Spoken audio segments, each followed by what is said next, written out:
Be ready.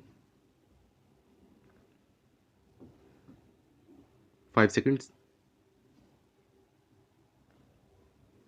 Start.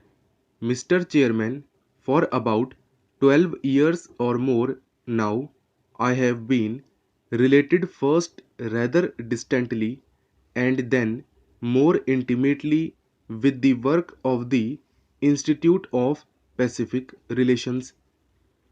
I have profited by reading your publications and have always felt that you were doing good work in trying to understand the problems of the Pacific or the Far East. For a long time, I have been felt that as time goes on, the problems of the Far East will become more complicated and the center of gravity of the tension prevalent in the world today will shift to the Far East and in particular to Asia.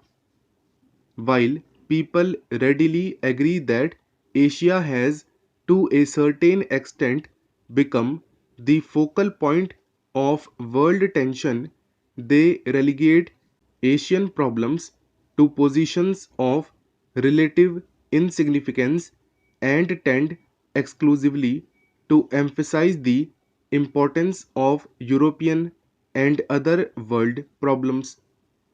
I agree that European problems are and have been very important, but I have felt that in the perspective of things to come, they were wrong in not devoting the requisite attention to the problems of developing Asia.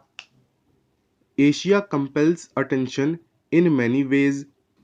There are a large number of backward countries in need of urgent economic development and others in which acute scarcity of vital commodities prevails. But what is most needed is an understanding that Asia is going through a process of change and that it is in ferment. Some parts of Asia are quiet and relatively peaceful, whereas others are torn by external troubles and disturbances. I am not referring to the external situation so much as to the characteristics inherent in the personality of Asia. I do not claim that this change is peculiar to Asia, perhaps it is taking place all over the world. In Asia, we have been kept down and are now trying to catch up with others who are ahead of us. We have been engrossed in things of the past, and time has passed us by. We have not been able to keep pace with it, and so we must run. We cannot afford to talk, but then when we run, we also stumble and fall and try to get up again. We realize that, especially in an age old continent like Asia, involves risks and dangers, but we have no choice in the matter. If you seek to understand us, you can do so to a limited extent. Asia is a huge continent, and the peoples of Asia are all different from one another as they were reared in different cultures and traditions. In spite of all this, I think it is still true to say that there is such a thing as Asian sentiment. Perhaps this sentiment is merely the outcome of the past 300 years of European influence in Asia. Personally, I do not believe that any profound difference exists between the Orient and the Occident.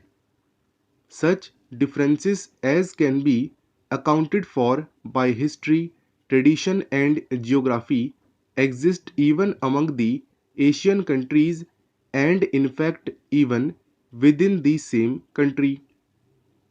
Probably, the existing differences mainly arose from the fact that certain parts of the world developed their resources and became prosperous, while others were completely unaffected by the Industrial Revolution.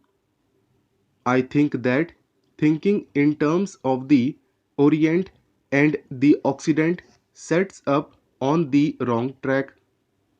As a rule, the same type of problems leads to the same results everywhere. At the same time, there are certain countries like India and China with pronounced national characteristics where history and tradition exert a profound influence on the course of events. I am sure there is a great deal of good in this tradition. We should have gone under, but for that, we have survived on account of the good in our tradition and we propose to hold on to it. At the same time, I have no doubt at all that it has a great deal that is bad too.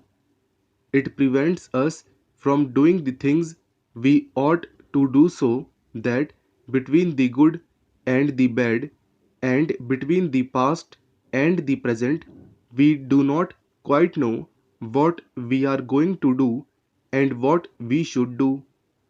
If you ask me about India, it would take me a long time to tell you about all the aspects of our problems. Our difficulties are not only external but also of the mind and spirit. There are certain tendencies that carry us forward and others that retard our forward movement and compel us to look behind. Progress consists in having the essential things of life, and in that sense, we obviously must have progress. We are going ahead, and I hope rapidly. We are harnessing science in the service of the nation. Yet a doubt arises in my mind as to whether material progress really constitutes a remedy for our problem. It is at best only a partial solution, something more is needed. We need a solution of the broad problems that afflict the world today.